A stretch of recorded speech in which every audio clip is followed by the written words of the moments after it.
you. This is a Fearless 5. Do I have talent, Dad?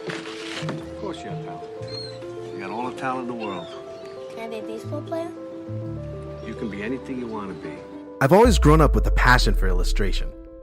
And ever since I drew all over his brand new, pristine, pearlescent white entertainment center back in 1986, my dad always knew that I had something special as well, which is why he's always believed in me and tried to help cultivate my talent.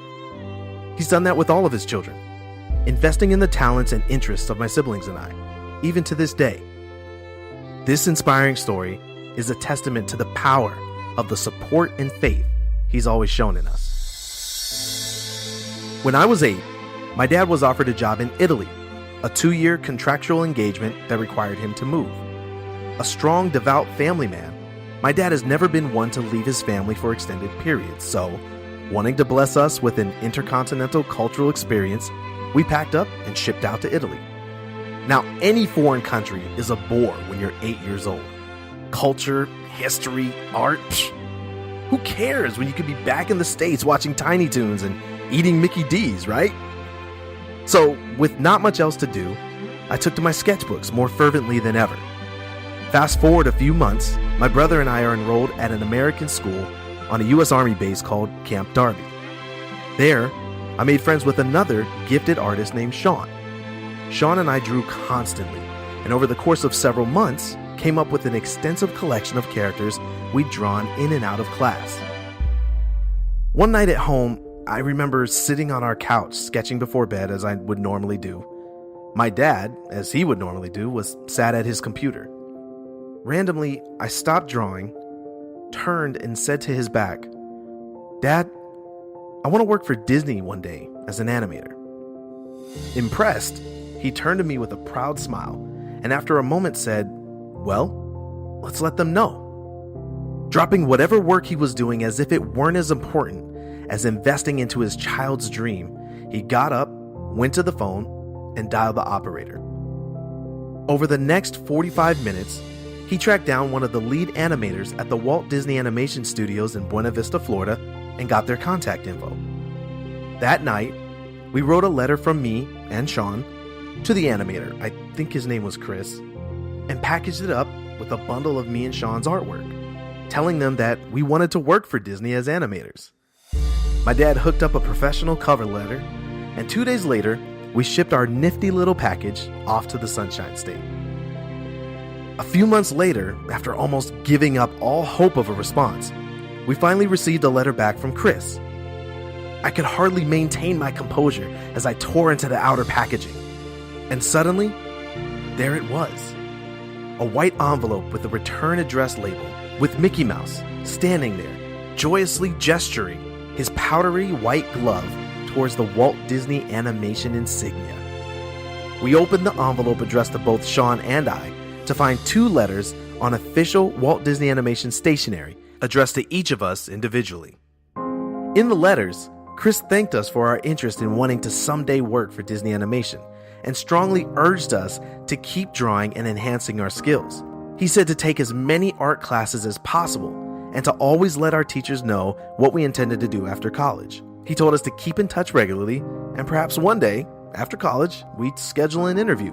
Unfortunately, I never did any of those things, but that single experience of my dad showing me how to take charge of my dreams and make things happen taught me an invaluable lesson.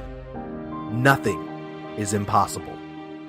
It reminds me of that scene in The Pursuit of Happiness, where Will Smith's character tells his son to go get his dream and make it happen, and to not let anyone tell him it couldn't be done.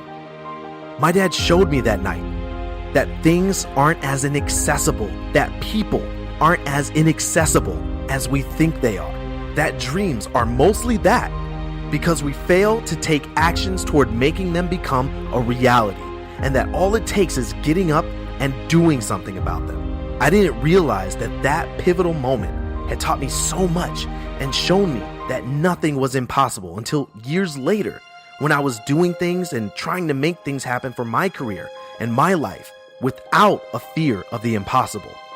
Getting in touch with MCs and artists I'd looked up to and been a fan of for years and was now producing and directing their music videos, or getting in touch with that beautiful girl in the Crest commercial, the one I saw every day and secretly had a crush on, who I'm now married to. I will always be ever so thankful to my dad for showing me that nothing is impossible and for helping me to believe in the power of my dreams. And it's something that I hope that those listening can take away from this testimony and run with. I love you, Dad. Thanks for always believing in me. To everyone listening out there, every parent, every coach, every leader, every dreamer, young and old, believe in the power of your dreams, but remember that eventually you have to get up off your knees and hustle. If the fear of hearing no is the only thing keeping you from pursuing your greatness, then you need to hear no more often. Inoculate yourself to the sting of rejection so that you can take more chances and leave nothing to regret at the end of your day. No one person or thing is inaccessible. Remember, fear is merely an indication that you're about to push past your comfort zone and try something amazing and new.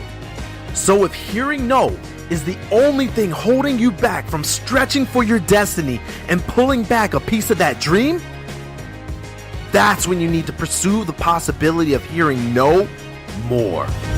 So never give up. Without commitment, you'll never start. But more importantly, without consistency, you'll never finish. Ease is a greater threat to progress than hardship. Ease is a greater threat to progress than hardship. So keep moving, keep growing, keep learning. See you at work.